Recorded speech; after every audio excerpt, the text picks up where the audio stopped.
हमारी संस्कृति, हमारे संस्कार सदा रहे हमारे साथ। भारत की पुरातन गाथाएं और महान संतों की वाणी। सब्सक्राइब करें तिलक कथाएं। रामलाल, इंसान कभी कभी मजबूर हो जाता है और जो उसे नहीं करना चाहिए वो कर बैठता है। कभी कभी परिवार के सामने उसे झुकना पड़ता है। इसमें किसी का कोई दोष नहीं है।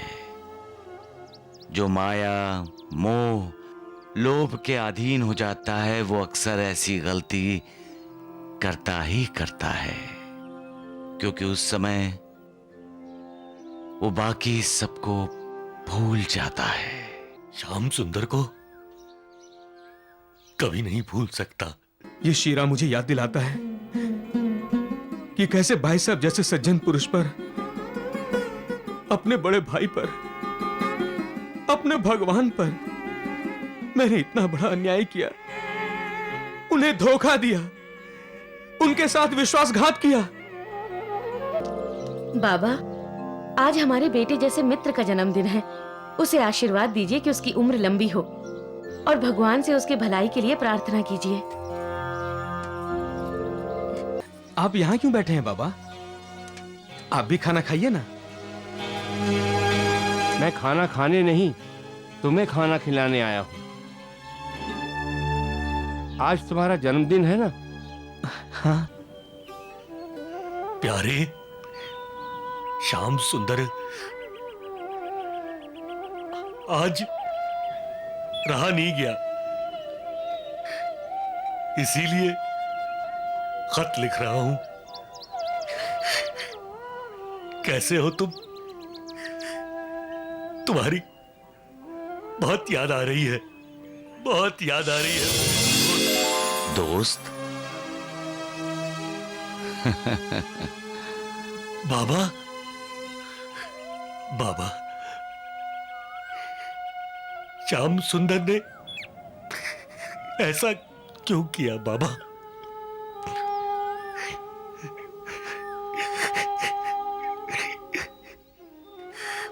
बाबा, वो मेरा दोस्त है। उसने दोस्ती से ज्यादा रुपए, पैसे, जमीन जायदाद को अहमियत दी। क्या मेरी दोस्ती में कोई कमी थी या मुझसे कोई भूल हो गई थी बाबा? रामलाल, इंसान कभी कभी मजबूर हो जाता है और जो उसे नहीं करना चाहिए वो कर बैठता है। कभी कभी परिवार के सामने उसे झुकना पड़ता है। इसमें किसी का कोई दोष नहीं है। जो माया, मोह, लोभ के अधीन हो जाता है वो अक्सर ऐसी गलती करता ही करता है, क्योंकि उस समय वो बाकी सबको भूल जाता है। श्याम सुंदर को कभी नहीं भूल सकता। बाबा, ये बाबा, मेरी किससे बात कर रहे हैं आप? बाबा से। बाबा से? हाँ। कहाँ है बाबा? और ये चिट्ठी किसे लिख रहे हैं आप? प्यारे श्याम सुंदर,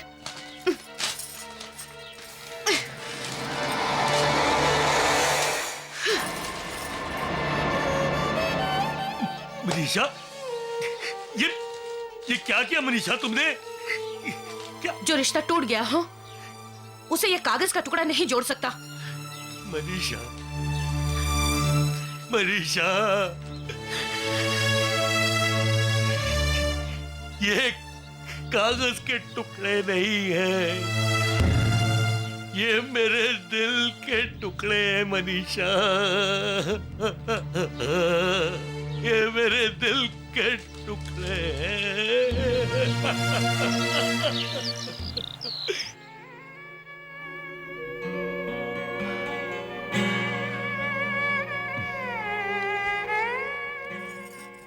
क्या हुआ? आपको सूजी का शीरा बहुत पसंद है ना? फिर सूजी का शीरा तो भाई साहब को भी बेहद पसंद है निर्मला। ये शीरा मुझे याद दिलाता है कि कैसे भाई साहब जैसे सज्जन पुरुष पर, अपने बड़े भाई पर, अपने भगवान पर मैंने इतना बड़ा अन्याय किया, उन्हें धोखा दिया, उनके साथ विश्वासघात किया। सूजी का यह शीरा देखकर मेरे पापों का ढेर मेरे सामने आ जाता है। जिन भाई साहब ने मेरा घर बसाया, मैंने उन्हीं का बसा बसाया घर उजाड़ दिया। जिन परजाई जी ने मुझे मां की ममता दी, मैंने उन्हीं की ममता का बड़ी निर्दयता से गला घोट दिया। मेरे ही कारण राम और सीता के समान भाई साहब और परजाई जी वनवासी हो गए।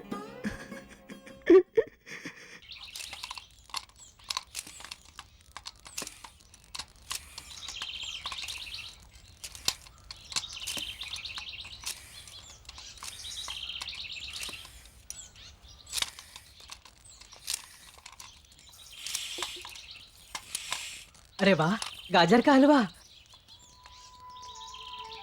आज गाजर का हलवा? ये तो तुम, अरे आज तो हमारे श्याम सुंदर का जन्मदिन है ना, और उसके जन्मदिन पे तुम हमेशा गाजर का हलवा बनाती हो। उसको गाजर का हलवा बहुत पसंद है ना, वो भी बहुत प्यार से खाता है। कहता है भाभी और मिलेगा, लेकिन आज वो अपना जन्मदिन मनाने हमारे पास नहीं आया और कभी आएगा भी नहीं। तुम श्याम सुंदर का इंतजार कर रही हो? भाभी मां हूं उसकी। लेकिन तुम तो उससे नफरत। मैं उससे नफरत करना चाहती हूँ, लेकिन मेरा ये दिल, मैं उससे नफरत नहीं कर सकती, कभी नहीं कर सकती, कभी नहीं। मनीषा, जब तक श्याम सुंदर ये हलवा नहीं खाता, मैं भी नहीं खाऊंगी।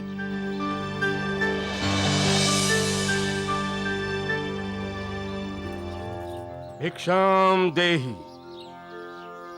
बाबा, बंबई से आते वक्त एक ऐसे ही बाबा हमें मिले थे, लेकिन ये वो नहीं है। मुझे भी ऐसे ही बाबा मिले थे माँ, लेकिन ये वो नहीं है। भिक्षाम देहि। ठहरो बाबा, मैं आपके लिए भी गाजर का हलवा लेकर आती हूँ।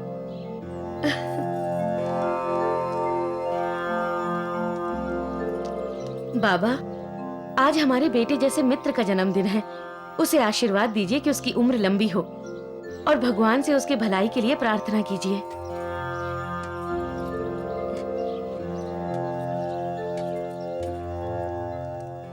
मनीषा बेटी, आज तूने मां की ममता का परिचय करवा दिया। श्याम सुंदर ने तुझे दुख दिया, कष्ट दिए, और तुम उसकी भलाई के लिए प्रार्थना कर रही हो। सच में माता महान होती है, क्योंकि वो अपनी संतान के सारे अपराध क्षमा कर देती है। इसलिए क्षमा में मां है, और माफी में भी मां, और उस मालिक में भी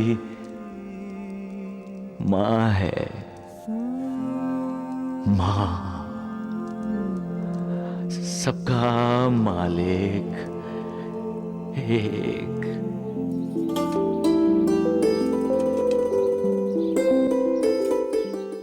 जन्मदिन मनाने का ये कौन सा तरीका है कि दुनिया भर को खैरात बांटो? सच पूछो तो दामाद जी का ये काम मुझे बिल्कुल पसंद नहीं आया। लीजिए, और चाहिए तो मांग लीजिएगा। भगवान आपका भला करे। मेरा भगवान तो मुझसे रूठकर चला गया है। बाबा, आप यहां क्यों बैठे हैं बाबा? आप भी खाना खाइए ना। मैं खाना खाने नहीं, तुम्हें खाना खिलाने आया हूं। आज तुम्हारा जन्मदिन है ना? हाँ। साई कथा अनंत है, साई नाम अनमोल। गाजर का हलवा? जन्म सफल हो जाएगा, साई साई बोल। वही स्वाद? ऐसा लगता है परजाई जी ने यह हलवा मेरे जन्मदिन के लिए बनाकर भेजा है ना बाबा? बाबा? बाबा? बाबा? क्या हुआ दामाद जी? मेरा जन्मदिन मनाया गया। परजाई जी ने मेरे पसंद का हलवा मुझे भेज दिया और मैंने इतना बड़ा अन्याय किया कि उन्हें अपनी जन्मदिन की खुशी में शामिल ना कर सका। मैं बहुत बुरा इंसान हूं, बहुत ही खुदगर्ज। मेरे जैसा दोस्त किसी का ना हो, मेरे जैसा बेटा भगवान किसी मां को ना दे, मेरे जैसा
अचानक इतनी तेज हवा?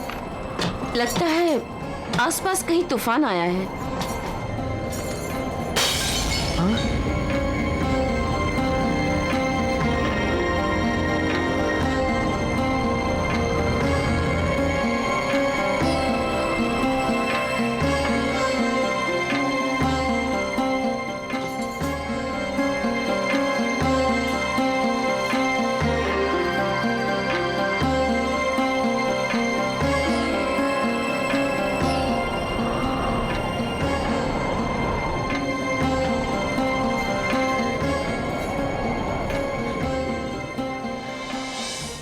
ये अपशकुन है। मेरे भाई साहब ठीक नहीं है निर्मला, मेरे भाई साहब ठीक नहीं है। आप ऐसा क्यों सोचते हैं? देखिए, ये आपका वहम भी तो हो सकता है। कुदरत हमेशा अच्छे बुरे का संकेत देती है, इंसान को उसे समझना चाहिए। शीशा टूट गया। ये मुझे डरा रहा है। कहीं मेरे भाई साहब और परजाई जी तो ये सब मेरी वजह से हो रहा है। पैसों की लालच में अपनी मां समान परजाई जी का और भाई साहब का गुनहगार बन गया हूं।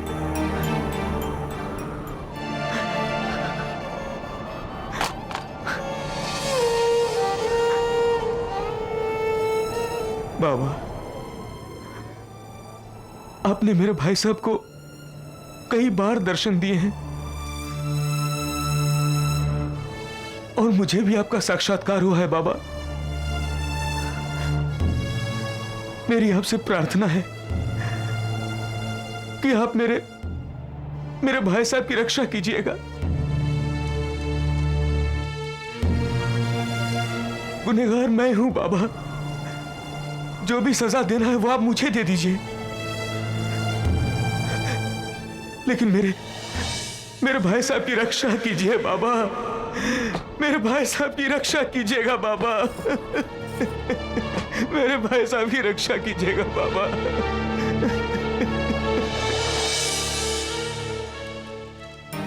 अरे पिताजी, क्या हुआ आपको? पिताजी, क्या हुआ? उठिए ना, उठिए। पिताजी, मदद करो। पिताजी, उठिए। जिंदगी में कितने उतार चढ़ाव आते हैं, बहुत से आंधी तूफानों का मुकाबला करना पड़ता है इंसान को अपनी जिंदगी में। वक्त इंसान की श्रद्धा और मालिक पर विश्वास को डगमगा देता है। बुरे से बुरे हालात में भी जिसका विश्वास, जिसकी श्रद्धा मालिक पर से नहीं डोलती, वही सच्चा भक्त है। उसी पर मालिक की कृपा होती है। आंखें खोलिए। पिताजी, मैं कहाँ हूँ? आंखें खोलिए। आप लोग कौन है? आप लोग? ये क्या बोल रहे हैं आप? मैं मनीषा, आपकी पत्नी। मैं आपका बेटा पिताजी, राजेंद्र। मनीषा, राजेंद्र, मेरी पत्नी, मेरा बेटा, ये क्या हो गया?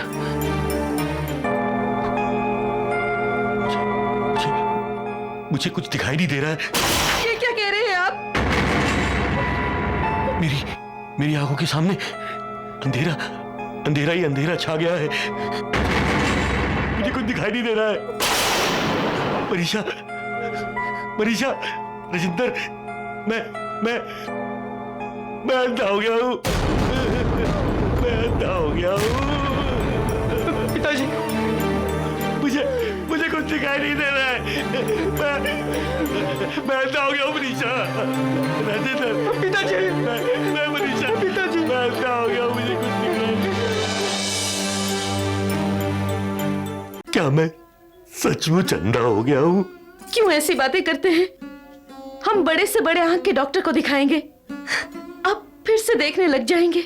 हाँ पिताजी, आप फिर से देख सकेंगे। मुझे एक बार बाबा के पास ले चलो। मुझे एक बार बाबा के पास ले चलो। मुझे बाबा को देखना है। वो यहाँ भी जाए तब भी मैं बाबा को नहीं देख पाऊंगा। मुझे बाबा के पास ले चलो। अरे मैंने ये दवाइयां लिख दी। हर 2-2 घंटों के बाद 2-2 बूंद उनकी आंखों में डालते रहना। और हाँ, 3 दिन के बाद फिर से इन्हें चेकअप के लिए ले आइए। डॉक्टर साहब, मैं फिर से देख तो सकूंगा ना? अभी नहीं, इसके लिए पूरा इलाज करना पड़ेगा। इलाज करना पड़ेगा? पूरे इलाज के लिए कितने पैसे लगेंगे डॉक्टर साहब? 200 रुपए लगेंगे। मैं इंतजाम करूंगी डॉक्टर साहब। क्यों बच्चे को डांट रही हो? इसकी क्या गलती है मनीषा? बच्चा भी हूँ और सच्चा भी हूँ। जब माँ के पास स्कूल के खेलों के लिए मुझे देने के लिए 2 रुपए नहीं है, तो आपके इलाज के लिए 200 रुपए कहाँ से आएंगे पिताजी? वो मुझे 200 रुपए की सख्त जरूरत है। जरूरत है तो जाइए, बैठिए सड़क पर और भीख मांगिए। देविका जी, ओहो, फिर गुस्सा आ गया।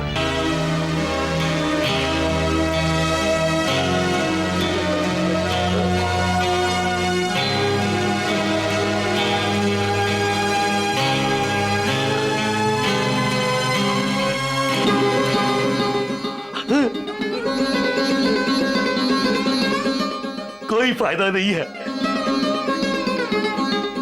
ये साबुत धनिया की पोटली ठंडे पानी में डुबो के आग पे लगाने से भी कोई फायदा नहीं हो रहा मनीषा, कोई फायदा नहीं हो रहा है। मेरी आंख की रोशनी वापस नहीं आ रही है। मैं अंधा हो गया हूँ मनीषा, मुझे कुछ दिखाई। क्यों उठकर चलने लगे आप? मनीषा, राजेंद्र,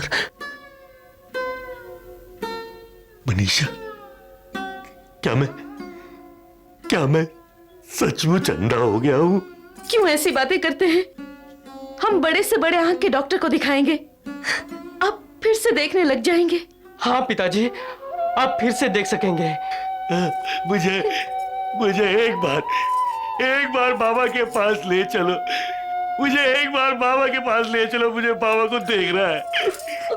वो यहाँ आ भी जाए तब भी मैं बाबा को नहीं देख पाऊंगा। मुझे बाबा के पास ले चलो। अरे तुम मुझे देख सकते हो रामलाल।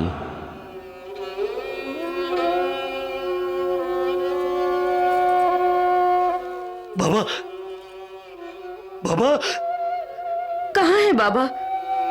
बाबा, बाबा, बाबा कहाँ है आप?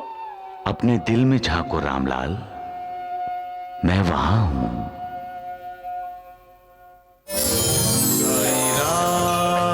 साईं श्याम दुख भंजन तेरु नाम। साईं राम साईं श्याम दुख भंजन तेरु नाम। मुझे कहीं ढूंढने की जरूरत नहीं है, मैं हमेशा तुम्हारे साथ हूं। बाबा,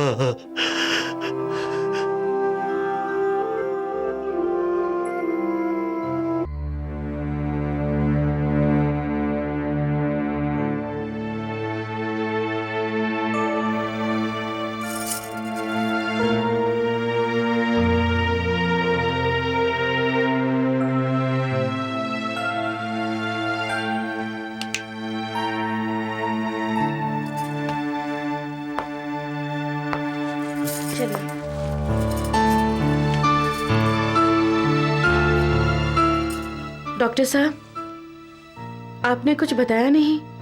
डॉक्टर साहब, मैं एक बार बाबा को देखना चाहता हूँ डॉक्टर साहब। बैठिए। सिर्फ एक बार।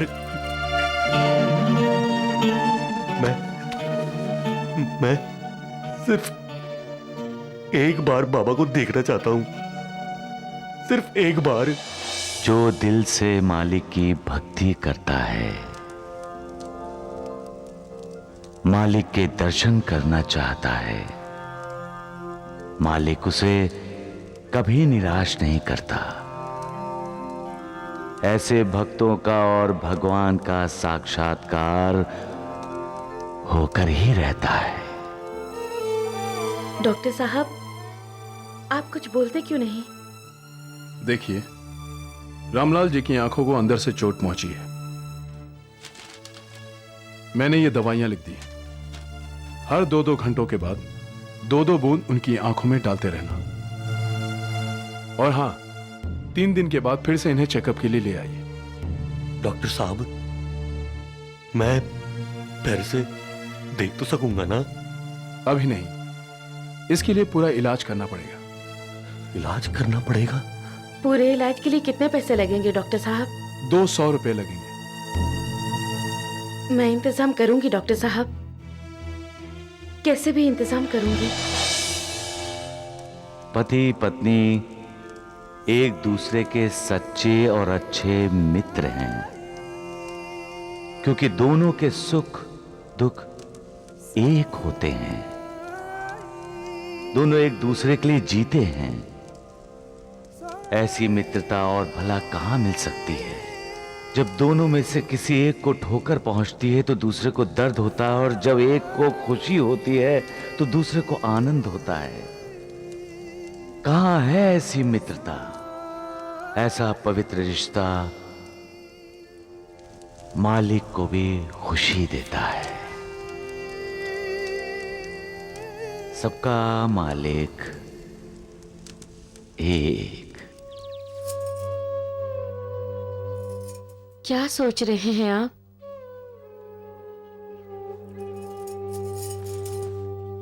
लीजिए, चाय पीजिए। सोचता हूं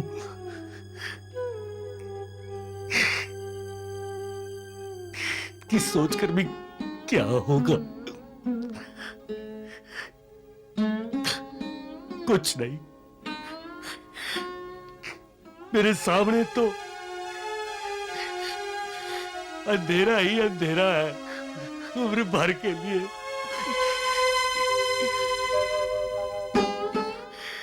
अब मैं कभी नहीं देख पाऊंगा मनीषा, बाबा को भी नहीं देख पाऊंगा। क्यों नहीं देख पाएंगे? जरूर देख पाएंगे। माँ, क्यों झूठ बोल रही हो? इलाज के लिए हमारे पास 200 रुपए कहाँ है? चुप कर, जा, जाके बाहर खेल। क्यों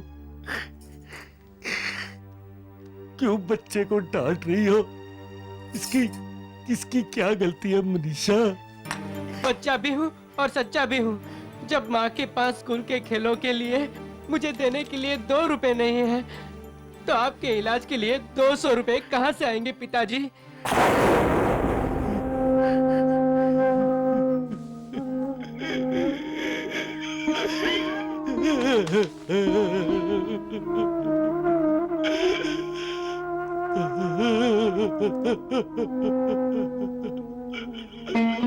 मुझे माफ कर दो माँ, मुझसे गलती हो गई।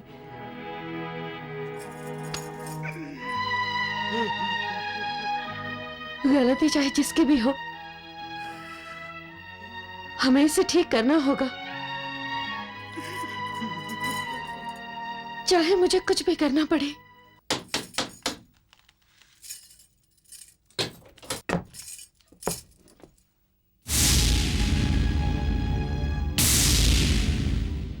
ओहो, मनीषा जी, आप? श्याम सुंदर घर में है? श्याम सुंदर? अरे हाँ, श्याम सुंदर जी और निर्मला दोनों बाहर गए हैं 10-15 दिन के लिए। क्यों? कुछ काम था दामाद जी से? वो मुझे 200 रुपए की बहुत जरूरत थी। अच्छा, तो आपने सोचा होगा श्याम सुंदर जी खैरात बांट रहे हैं और आप देविका जी, मनीषा जी, छोटे लोग ऊंची आवाज में नहीं, नीची आवाज में बोलते हैं। आप पर कोई मेहरबानी करे और आपका गुस्सा भी सहे। वाह! वो मुझे 200 रुपए की सख्त जरूरत है। जरूरत है तो जाइए, बैठिए सड़क पर और भीख मांगिए। देविका जी, ओहो, फिर गुस्सा आ गया। गुस्सा मुझे भी आया था उस दिन, जिस दिन आपने मेरी बेटी निर्मला को थप्पड़ मारा था और मेरे दामाद जी के मुंह पर कानूनी कागजात फेंक कर उनका अपमान किया था। आज से तुम राजेंद्र साइकिल्स के आधे हिस्से के मालिक हो गए हो।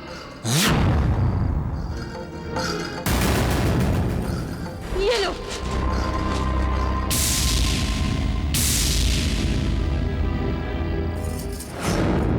तब तो आपने उन दोनों के साथ रिश्ता ही तोड़ लिया था, और अब मेरे पति की आंखों के इलाज के लिए मुझे 200 रुपए चाहिए। मैं आपके आगे हाथ जोड़ती हूँ। आपके पैर पकड़ती हूँ, मुझे 200 रुपए दे दीजिए। जिंदगी भर दासी बनकर आपकी सेवा करूंगी।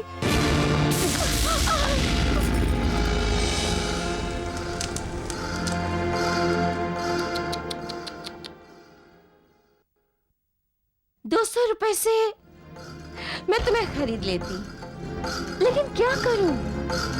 श्याम सुंदर जी बोलकर गए हैं कि रामलाल जी और मनीषा के साथ कभी संबंध ही नहीं रखना, और अगर वो आए तो उन दोनों को लात मार कर यहाँ से भगा देना।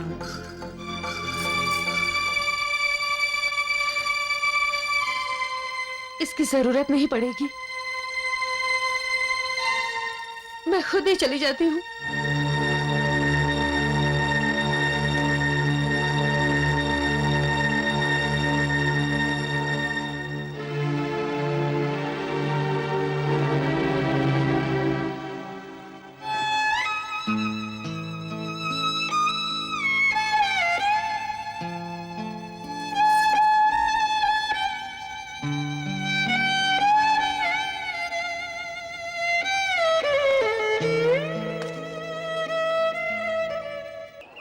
खिलौना ले लो, खिलौना।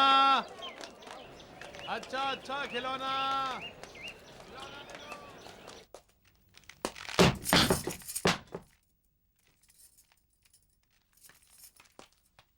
क्या कहा डॉक्टर ने? कुछ नहीं, बस अच्छे से खाया पिया करो, आराम करो, और कुछ नहीं।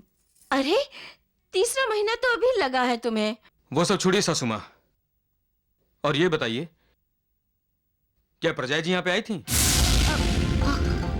मनीषा जी यहाँ नहीं तो? अरे अगर मनीषा भाभी यहाँ आती तो क्या माँ उन्हें रोक के नहीं रखती? हाँ, तुम्हारे वापस आने तक तो मैं उन्हें रोक कर ही रखती ना। तो फिर वो कौन थी जो हूँ बहू प्रजा जी जैसी थी और अभी अभी हमारे घर से बाहर निकल कर गई हैं? हाँ?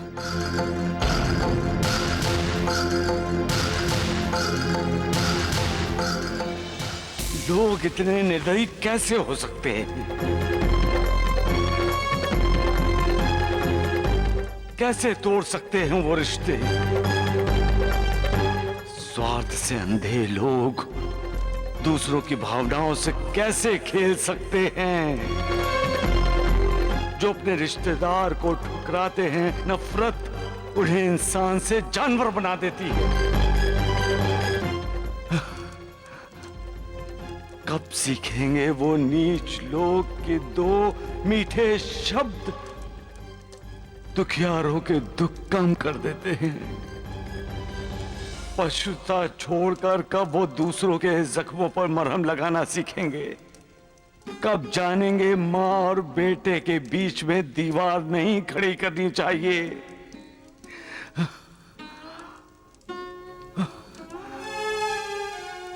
हम सभी ईश्वर के अंश हैं। लोग जानते हैं फिर भी उन्हें दूसरे इंसान में ईश्वर नजर नहीं आता। ऐसे लोग इंसानियत के दुश्मन हैं, जो दूसरों को दुखी देखकर खुश हों, जो दूसरों को रोते देखकर मुस्कुराएं, दूसरों के जख्मों पर जो नमक छिड़के। ऐसे लोगों को क्या कहा जाए? श्यामा, ऐसे लोगों को उनके किए की सजा भुगतनी पड़ती है। मालिक उन्हें कभी माफ नहीं करेगा, कभी नहीं।